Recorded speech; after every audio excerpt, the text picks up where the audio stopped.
See, I bought a quiche. It was like one of those frozen quiches. Hang on. Let me turn everything off. Anyway, it was one of those. That's not off. There we go. No, not up.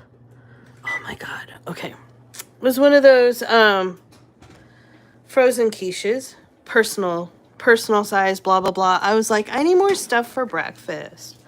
So I bought a quiche. Thinking it was really nice, easy, like microwave thing, right? It's not. I put it in first off, it's in a tinfoil plate. So, no microwave. Okay. So then I go to put it in the oven and I read the directions and it says 50 minutes. And I was like, well, I'm not eating this then. So I put it in there. It's going to be lunch when I'm done with y'all. But yeah. And then that just started my day. Tuck in under my light. Okay. And I need my charger. You didn't need to hear any of that story, did you? That story is ridiculous.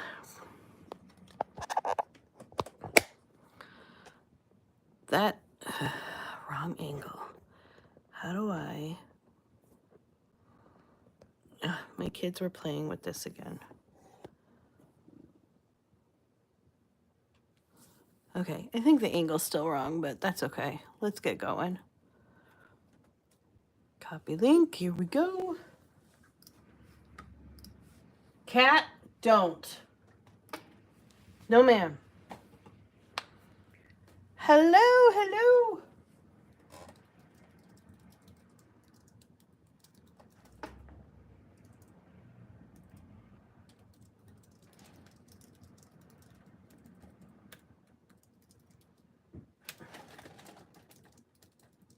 I can hear my cat in there going after my quiche. I'm going to have to, like, go in there.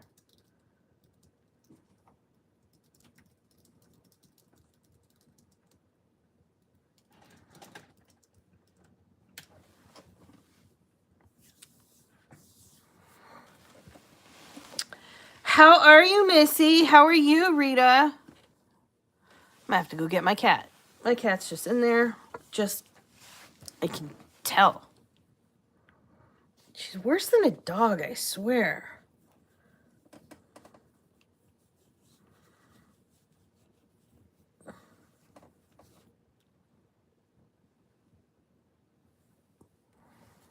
You're pretty. Why, thank you. What does my t-shirt say today? It says, it's not procrastinating, it's temporarily reallocating mental resources for the psychological development and overall betterment of characters and plot. It is a ridiculously long sentence. But good morning, Dale. Someone on TikTok, I don't know, like 3 years ago, none of that made sense. Okay. But someone on TikTok like 3 years ago made a comment on one of my videos about how her boyfriend was making fun of her for procrastinating instead of writing, and was like, basically like, aren't you supposed to be a writer? How come all you do is procrastinate? So I made a video that said, you tell him it's not procrastinating, it's temporarily reallocating your mental resources for the psychological development and the overall betterment of your characters and plot. And she went, I would buy that on a t-shirt. So I made a t-shirt out of it. Good morning. Hello, Sabrina. Hello, Alex. Kimmy. I still think my cat's going after my quiche.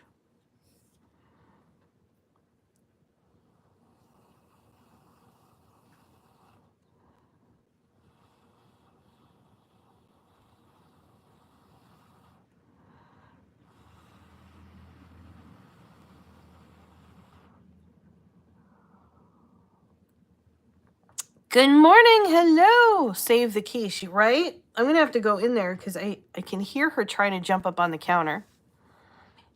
I don't think she's dumb enough to jump up on the stovetop. That stovetop gets pretty darn hot when the oven's running. It's like an old stove. Like, you can't leave something on it because that's not heat resistant. You know what I mean?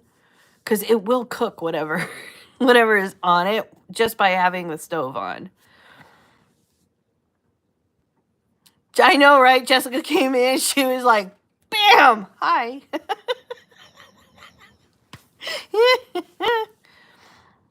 Save the kitty. Yeah, I'm going to have to go. You know what? I'm going to take you with me. Just in case.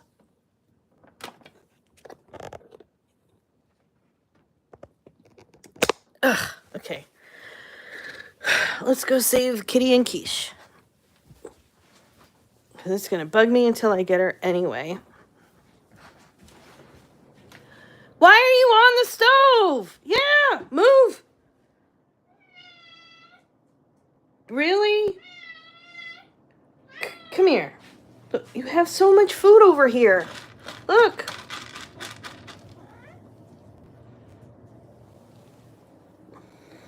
I'm not kidding. She has so much, like, whole bowl of food, whole bowl of water. All right. What am I going to do with this thing then? How do I get this out of her reach? No, I'm mad at you.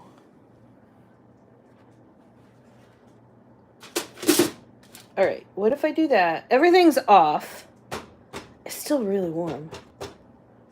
Everything's off, and I put... I'm so ridiculous. You know what she was doing? Hang on. I'll show you what she was doing. She was standing on this, on the glove. That's where she was standing. So I just put this Tupperware on over the quiche. So hopefully that keeps her out of it.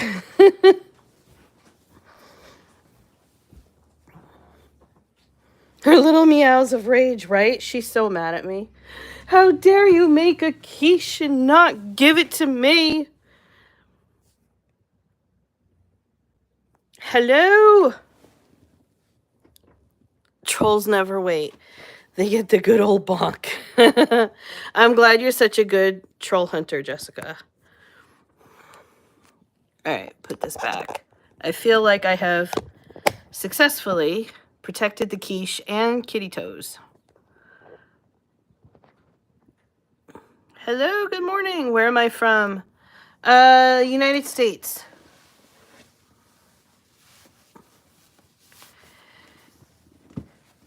How am I? I'm doing great. How are you?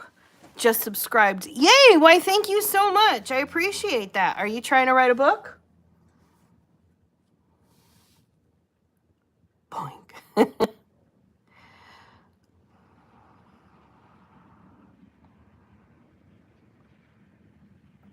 No? Okay. Well, I mean, that's fine. Are you writing a movie? Are you writing something else? Or did you just subscribe because kooky old lady talking about cats with pink hair? Kooky old lady with pink hair talking about cats. Mine won't eat people food, but is currently scheming on... See, mine will lick people food. Actually, Mona will lick people food and then leave it there. She's like a toddler. Brizzo will, like, take bites out of it and then puke it up later. Do I write books? I do. I'm a ghostwriter. You just subbed. Thank you so much, Loretta. I appreciate it. How are you doing today? Have a great day. Tiffany, I love you so much. Thank you for popping in with your positivity. Tell me a little bit about yourself so maybe people that aren't subscribed can get to know you. I'm a ghostwriter. I help people write and publish books. So apparently I am anti-human when it comes to writing my books. I am only human. My only human MC got turned into a Valkyrie. Well, I mean, Baby kitten lick your face and wakes you up every morning. Mine don't. Mine nibble. Yuko let me comb her tail. Oh, yay! So we're loving Yuko now? I mean, you loved her before, but like, everyone's in love with Yuko? Hello, Olivia. We do this live to help people connect and finish our books. Yep, authors. Your diversity is fire. Yeah. Am I a writer? Yes, I am. Cats are the side characters. Cats are the main characters. Like, at least my cats think they're the main characters. My cats are like, hi, we're on the lease. Actually, we have the power to boot you. Do I have any pets? Yes, I have 2 cats. And then I don't know what else is going to happen. Because my daughter, who is now 10, she was like, I want to get a pet. Oh, almost spilled my coffee. That would have sucked. She goes, I want to get a pet. I said, we already have 2 cats. She goes, no, cats aren't pets. I want like a real pet, like a turtle. So we might end up getting a turtle at some point in time. I'm not sure about that one. And then also one of the neighbors a few doors down, her rabbit just had baby bunnies and they're so cute. And of course she promised my kids that they could each have one. So I'm trying to figure out if I can get bunnies in here and the cats not kill them. Because that would be just a horrible tragedy that I don't want. And then I did have a dog. Steven took the dog in the divorce a couple of years ago. So my kids get to go see the dog when they go visit their father. Can I bring them in? They will probably jump on my lap at some point. Started playing Fable 2, and I've gotten some great inspiration for a new character. I used to love the Fable games. Oh my God, I haven't played those in forever. Maybe been watching shows for a couple of weeks and listen to music, think creatively. If they're just not flowing. Yes. Call them over. The only thing I'd be worried about with turtles is the hibernating thing. Some of videos on TikTok, I was like, whoa, yeah.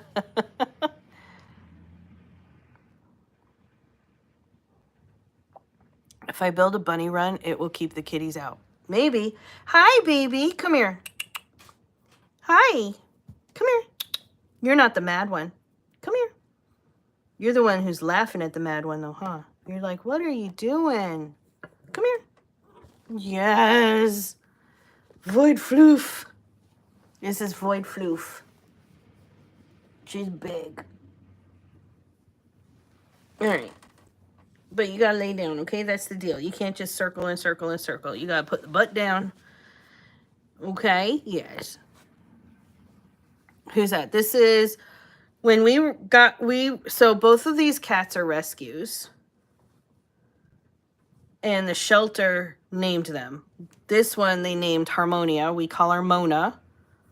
I would have called her Stormageddon, but Steven, that would be the ex-husband, he insisted on keeping her Harmonia because cats will get confused if you change their names too many times. So, and then he left a year later. So, Mona it is, but we call her Void Floof because she's so black. Yes.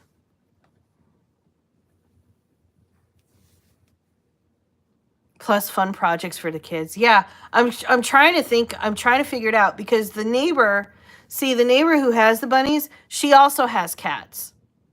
But what she did was she put the bunnies in a hutch in her bedroom, and the cats aren't allowed in there. So whenever anyone wants to play with the bunnies, they go to her bedroom. The problem with that is that my cats sleep in my bedroom. So there is no, I'll just hide the bunnies in my bedroom. Like, I would never be able to get any sleep locking the cats out of my bedroom because they would just claw and claw and claw and claw and claw and meow and cry. Yuki's name was Maleficent, but she obviously wasn't turning into a dragon. How old is she? 3 years. Or she's about to turn 3. Both of the cats are about to turn 3. We got them in June of 2021 when they were 8 weeks ish. Millie means little, but Yuki is smaller than Yuko, so yeah. Hello, Jimmy. How are you? Harmonia is beautiful just like you. Thank you. Aren't you supposed to keep a rabbit hutch outside? They're all outside where I'm from. You know, and when I was little, when I was in 5th grade, I had a rabbit. Because I ended up adopting the class rabbit. And yeah, we had a hutch and it was outside, but it was Colorado and it was dry. And here it is not dry. And I don't know about putting it outside. Only because I'm in a townhome. I'm not in a house. I don't have like a backyard and a secure spot. And there's other people here with dogs and everything else. So I don't know how that would work.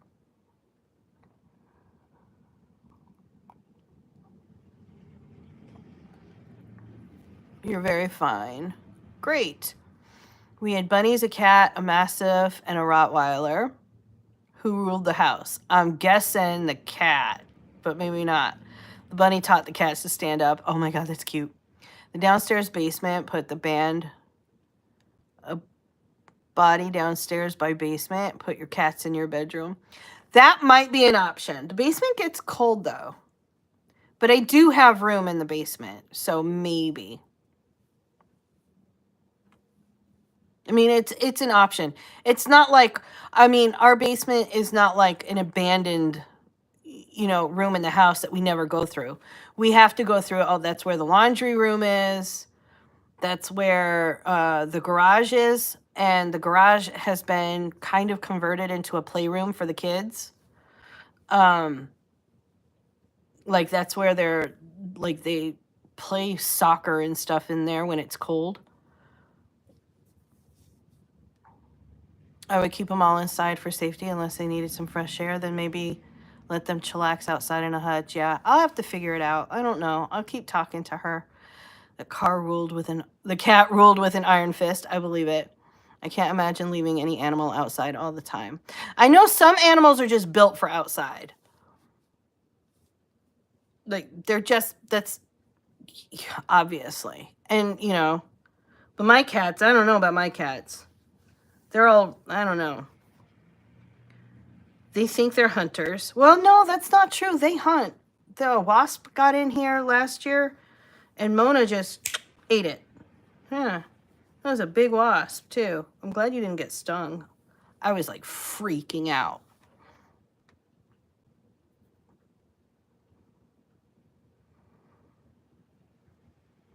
Our cat does the same thing. Yes.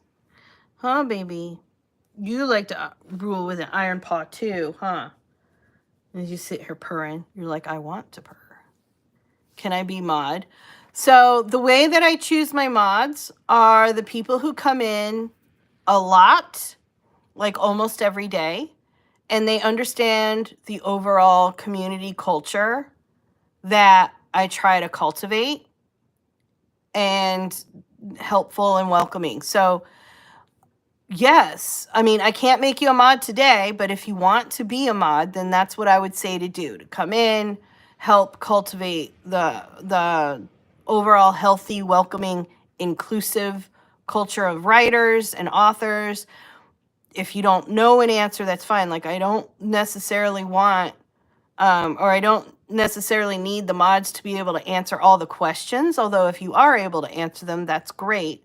But mostly, it's about keeping this a safe space. And if you prove that you can help keep it a safe space, that's how I choose my mods.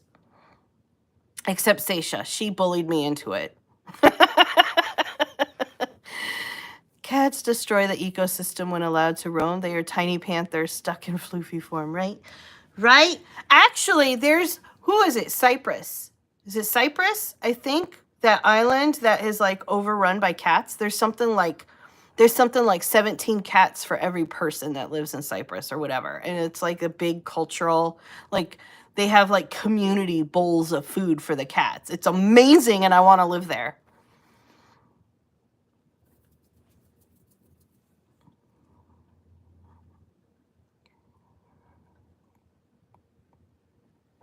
I need to work on the journal more so I can have more things built out in my book. Japan has a cat island. Ooh.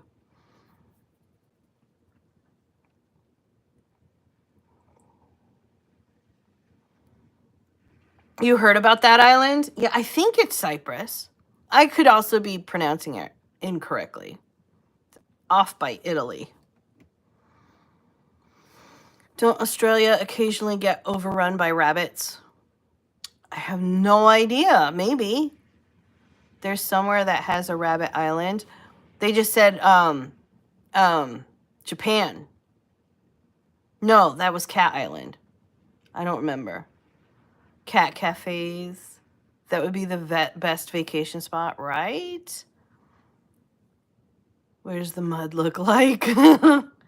Japan has a husky cafe. There's a spot out here, not in the city I live in, but out in one of the neighboring towns that has a puppy cafe. They call it a puppy cafe because all dogs are puppies. But like you can go there and like you have dogs of all sizes. My Chihuahua was not a welcome part of that cafe though, because my Chihuahua just would not shut up. Just kept riling up all the other dogs. Drink tea while playing with cats. That's awesome. I miss the cat cafes in Mexico. You have one in Georgia. Can you imagine one husky starting to howl? That would become the noisy cafe. Your huskies are puppies. I would call Cerberus a puppy, okay? Like he'd be snarling at me, all three heads, demon-looking eyes, fire coming out of his breath, and I'd be like, puppy. My last words would be, puppy. Kitten at home. It's 4 months old. I rescued him. His name is Mark. He has a baby kitten, or is a boy. He is just jumping all over, lick my face, wake you up. Aw, they're babies, big babies. Yep. I do not like husky howls. They hit my ear wrong. There's something about the pitch.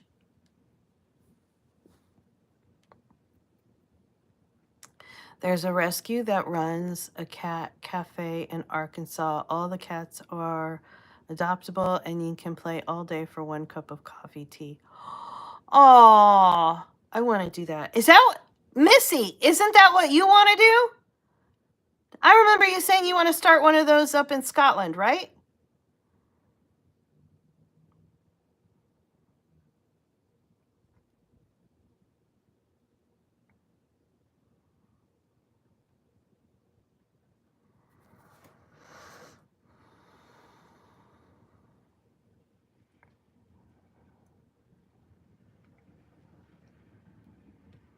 I have my husky on a play date with my parents' basset hounds. The howls are just a no in their house.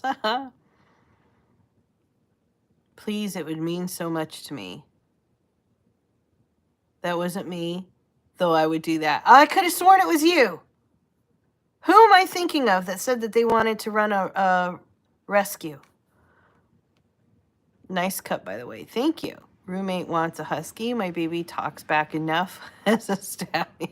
I don't want her to get worse. Oh, Olivia, you want to run a rescue?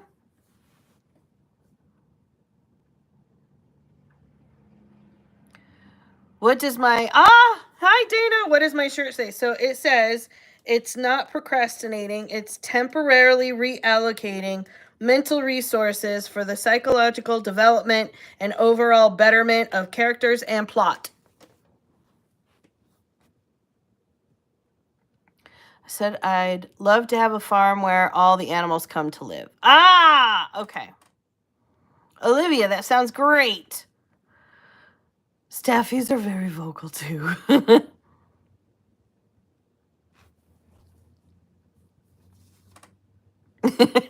Nice. Thank you.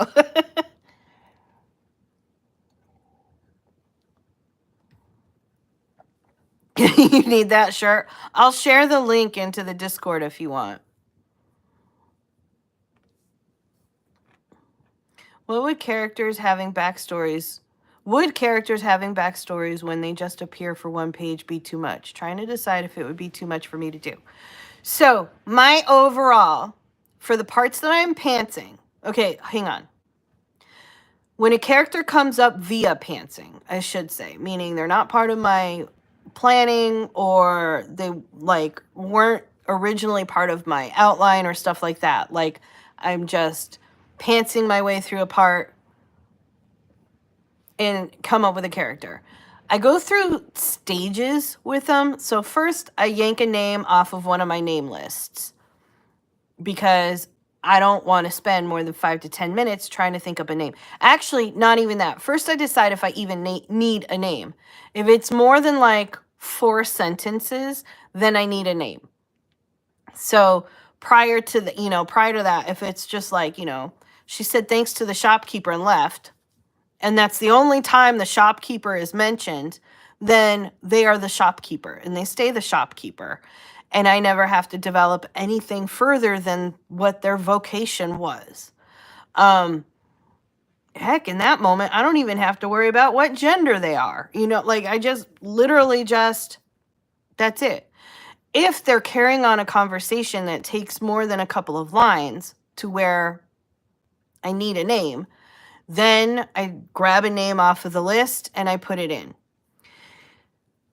When I'm done with the writing, I will think up a better name. Like, I'll start thinking up a better name. If it gets to the point, I've always kind of been like, once you name it, you have to keep it, right?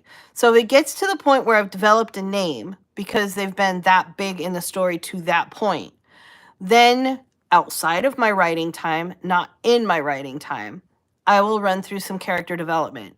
Even if for no other reason, just in case, because what if that character comes back? So even if they're only there for a page or 2 pages or something, if they were involved enough to need a name to help keep the reader on track, because otherwise it's a bunch of he, she, or they said, which can be confusing without a name, then at that point, I'll try to come up with their backstory, their history, things like that. It just might not make it into the book. But I would rather have it and not need it than try to develop things on the fly and spend, so much time trying to go back and forth for reasons of continuity.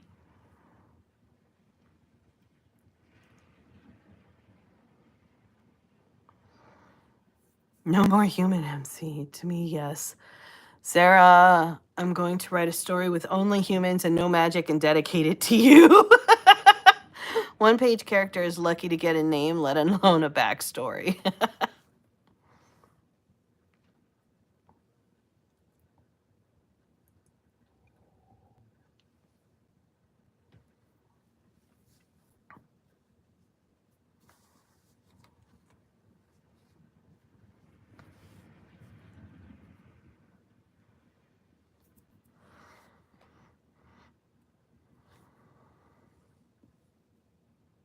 What's up with your tail?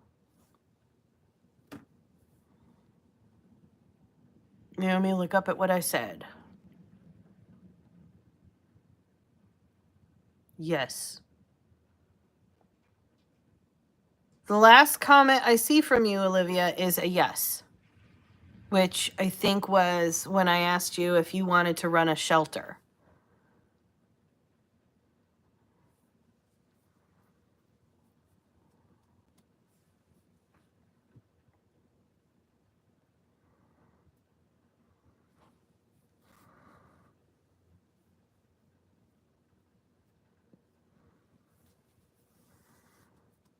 My mom's favorite character of mine isn't even a real character. He's a placeholder.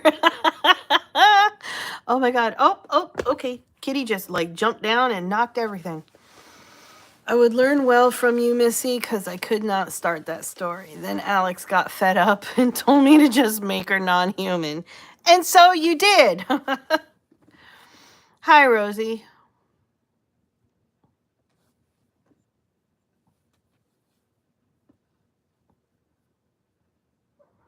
Oh, now it's your turn, huh? Come on. This is the other floof. This is Needy Floof, otherwise known as Brizzo.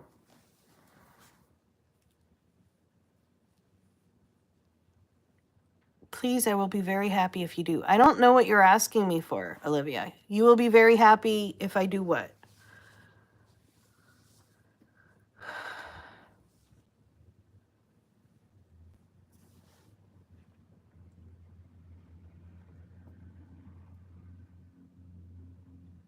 All right, butt down.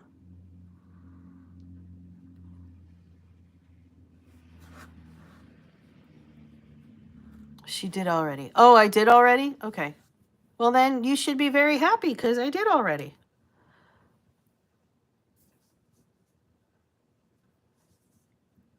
All she sees is a yes. Yeah, that's all I saw.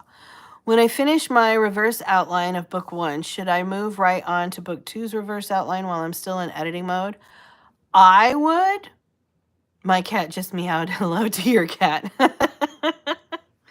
Yes. I would, but that's because once in editing mode, I like to stay in editing mode, which is also why I separate it from my writing mode. Because once in writing mode, I want to stay in writing mode. I want to keep the creativity and flow going. I don't want to stop it to edit or fix it. So I separate the two. But that's just me. What I would say is try it and see what's happening with you. Is it easier for you to stay in editing mode and just keep going? Or do you feel like you're starting to burn out a little bit? You feel like you have editor's block coming on, which is a thing. Or something along those lines where you need a break from that and you need to like refill your creative cup and whatnot, in which case you can stop, give yourself a break, or give yourself a few days of just writing and not editing to kind of just, oh boy, are you two gonna fight over my lap? No? Okay.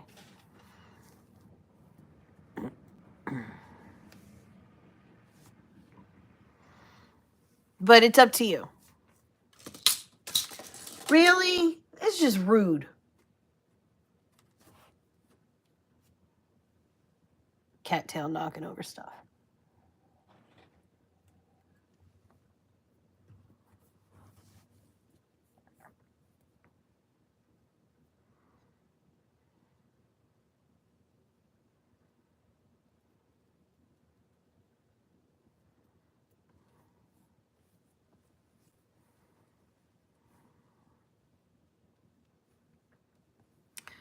Kind of excited. Modern magical steampunk. Nice. At least they haven't tried to drink your coffee yet. Yeah, that's true, huh?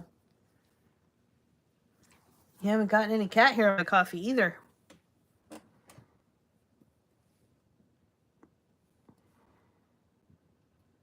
It's all rainy and gross today.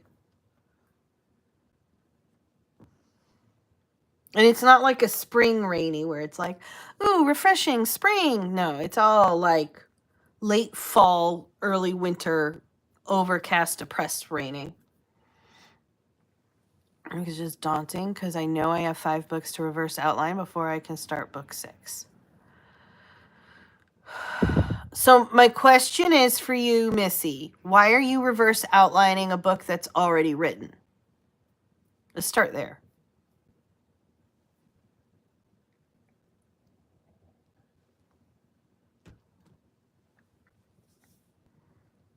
I was listening and cleaning up my desk again. Perfect writing record. Weather, yeah.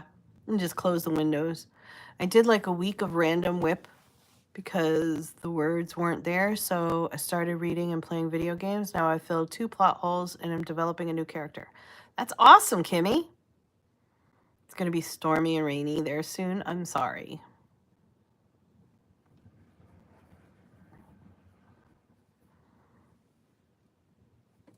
Been like that for about a week, but we finally got sunshine. Okay. Don't you have to reverse outline a book that's been written? No. No, you don't have to. There's no requirement. So the reason I start reverse outlining is actually while I'm writing, not after I wrote. Well, okay. There can be some advantages, It all depends on your thing. So while you're writing, a reverse outline ends up being one of those things that I'll have a notebook. I'll finish my writing session for the day, right? And then in my notebook, I'll be like, just wrote this. And then if I have an idea in my head of where I was going, but because it's time to stop, I can't do it, I'll write, write fight tomorrow or something like that, or whatever it is, like whatever little note, or make sure so-and-so does this and so-and-so does this, or whatever. Leave myself a little note so that when I sit down to write again, I'm not rereading what I wrote in order to figure out where I am. I read the outline.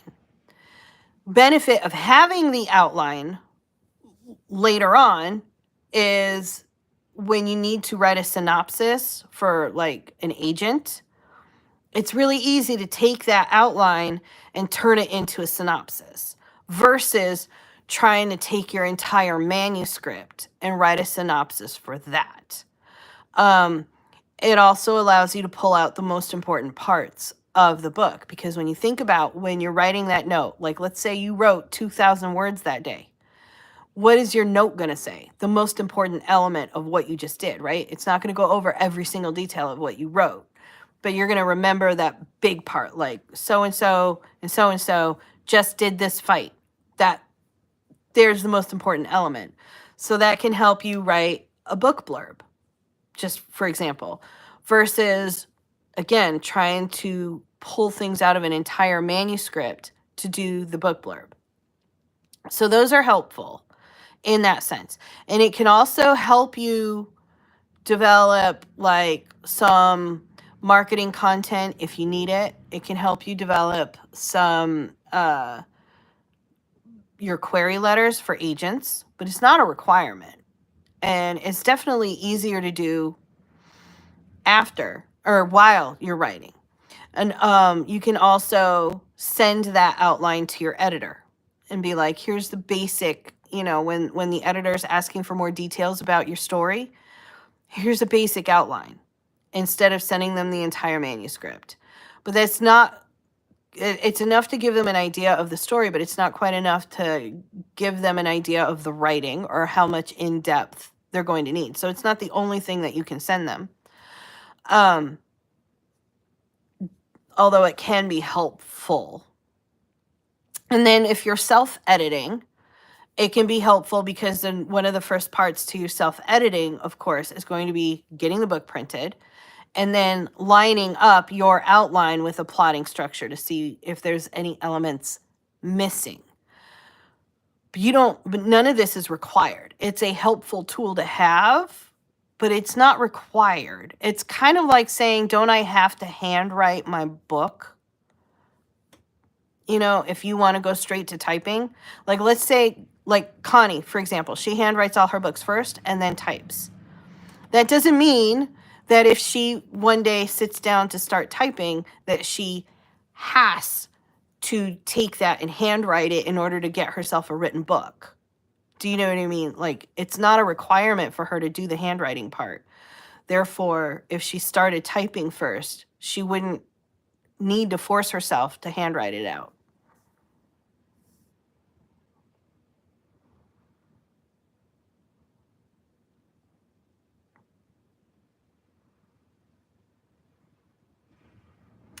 Hello. I liked and subbed. Why, thank you. I do to help me edit because as a pantser, I need to watch timeline and POV because they be crazy. Yeah, it is extremely helpful for pantsers, especially for like continuity and stuff. I put the and rereading. I do it so I know what I wrote to keep continuity. Yeah. Hi again. I'm a recent sub. Why, thank you. What are we discussing right now? The benefits and application of a reverse outline. Being home sick sucked, but it did force me to give my brain and body a break. Good. You shouldn't be forced to rest. Rest. There's a book, Burnout. I think it's just called Burnout. It's upstairs. I was showing it off. Anyway, it said, how much do you need to rest? And then it said that you needed to spend an average of 42% of your time is spent resting, not necessarily sleeping, but resting. And if you don't take the time to rest, your body will like basically shove your face into the dirt and force you to rest. And then it goes into like all these examples of like, you ever go on vacation, but you spent the whole time like running around and balancing itineraries and this and that and the other thing. And then you get home and boom, you want to sleep for 3 days. Or you finish a really big project and then boom, you're sick for 2 days, or like things like that. It's like if you don't take the 42%, the 42% is gonna beat you over the head and knock you down and you will lose every time. I thought it was funny.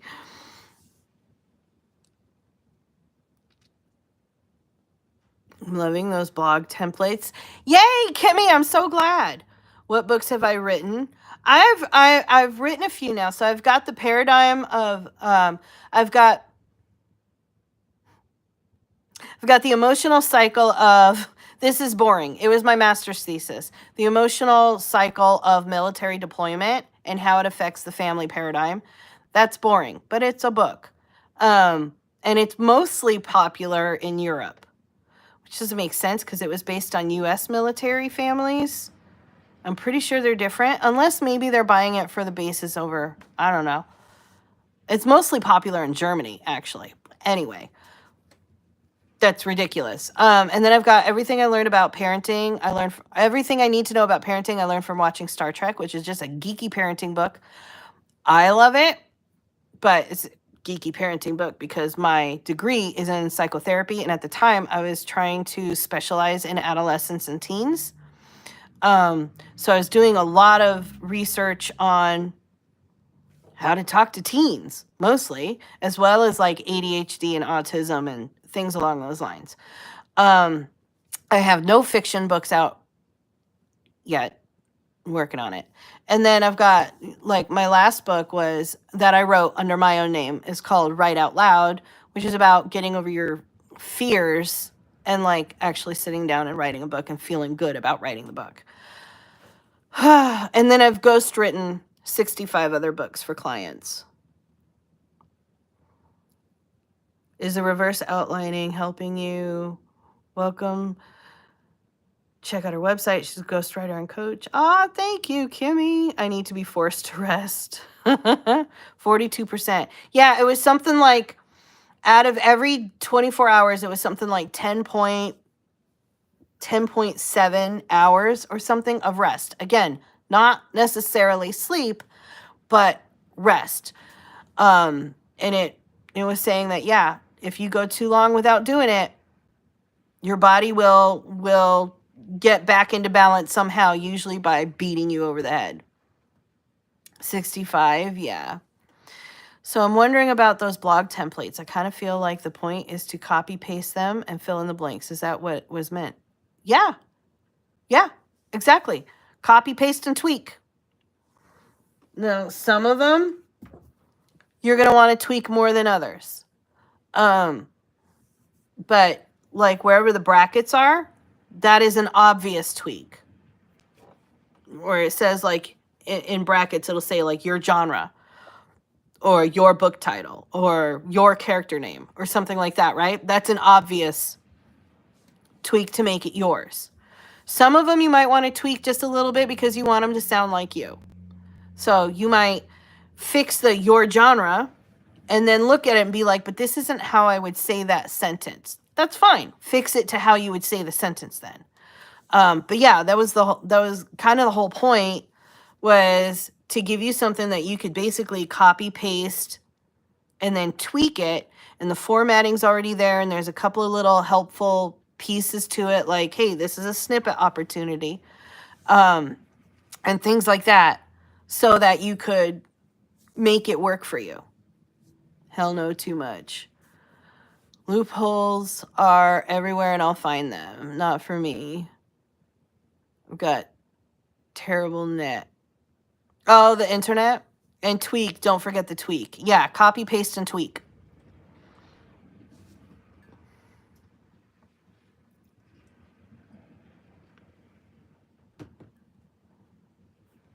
You got to remember, too, I am anti-hustle culture. I do not think it's a flex to be like, I multitask 82 times and it's not a flex for me.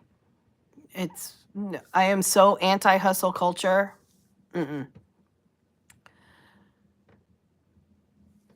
My brain was worried about plagiarism. Oh, no. You have the rights. Okay, so when it comes to like things like blog templates and stuff, when you got them, you understood that they're templates and they're not exclusive. Like, I didn't write the blog posts for you. They're templates, which means other people will have the similar template that they started with, but it's a starting base. So there is no plagiarism involved. I am giving you the right or I'm giving you full license rather, to take that template and use it as a starting point to write your blog post. That is the license usage. What you don't have a right to do is take that template and sell it to someone else, or give it away, or use it as a lead magnet, or something like that. Like, the license covers your use on your blog. If you try to sell it, that would be copyright infringement, kind of mean. But no. And what I would not recommend, technically you can do it, but it's not going to help you in any kind of way, and it'll only hurt you. But if you copy and paste and publish as is, I wouldn't recommend that, because there's not just because it would look weird being that it's just a template, but it wouldn't have your voice. And part of the thing about blogging right now is a blog is kind of a conversation between you and your readers. Everyone's worried about AI. A blog that you write is how you lean into the human. The AI searchers will find you, but like, you've got to get your stories and the stories behind your stories out there.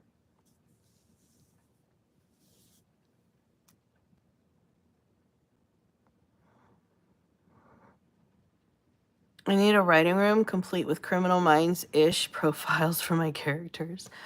I'm a young author. Any tips? I'm currently working on a book. Yay! Keep working on the book, even though people are going to tell you not to. That's my biggest tip. And get into a group of support. If you don't have a supportive family, get into a group of writers that will support you. Most writers will. But like, writing is one of those things. It's one of those activities that community helps and whatnot, but the act of writing itself, the actual action, is kind of solitary. And that's great for introverts. I think that's one of the reasons why so many writers are introverts, because we love and we get reinvigorated through that self-reflection and the writing part. We can sometimes go days without talking to anyone simply because we're writing. That's how we re-energize, is the self-reflection and the writing.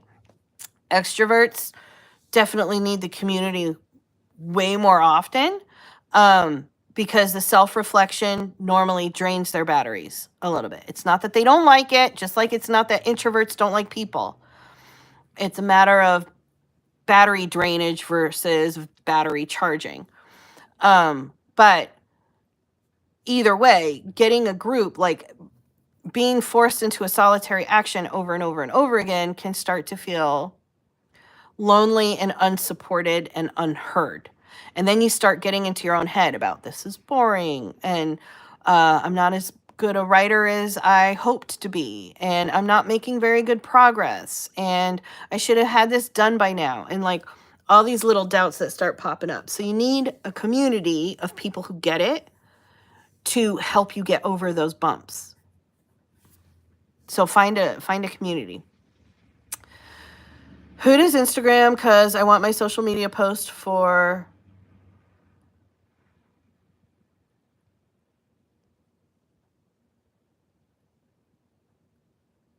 the bingo card. I was like, bingo card. I want my social media post for the bingo card to be there, but never did one besides the puppy. OAC, thank you. You're welcome. I need to do the end of March blog post. Thank you and my friend are both doing it, so we can call each other out and do it. Yay! Hell yeah. The Naomi call out for writers hitting all of us right now. Writing re-energizes, loophole confirmed. It does. Random. I'm proud of myself. I brain dumped a little for book 4. Yay! Oh, I gotta run. I'm sorry. I have to run. I have an interview in 6 minutes. They're getting hot mess, Naomi, but that's okay. But I have an interview in 6 minutes, so I have to run. So come here. Say goodbye to itty bitty floof, who's now upset. Like, you're gonna kick me off your lap? Yes, I am. What do I think about AI? Okay, let me tell you. I think a lot about AI. Is it coming for our jobs? No. Are some people going to lose jobs? Yes. Am I worried about that? No. I wish that more authors spent time trying to learn AI and see how it could improve their process rather than railing against it. I wish that more unscrupulous people would stay out of it because I'm sick of them. I hate that it got weaponized against writers before writers could really figure out how they could use it to help their process. And I think that real writers will eventually figure out how to use AI in a way that makes their writing better. Right now, the people who think they're benefiting from it are the people who aren't writers, but they want to be writers. You know what I mean? They're like, they're the people who are like, I would write a book if I had time. And then they're like, oh, look, AI, now I can write a book. Go write a book. Go have fun. It's not going to be any good.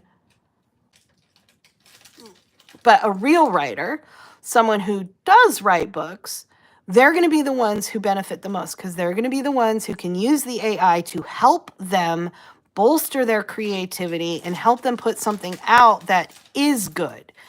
Because a real writer isn't going to be like, here's a prompt for AI, give me a whole book, and then turn around and publish it. Because they know better. So that's my thoughts on AI. That and like, can we start getting AI to do my dishes and my laundry so I can write more? Like, I saw a meme that said the problem with AI is that it's going backwards.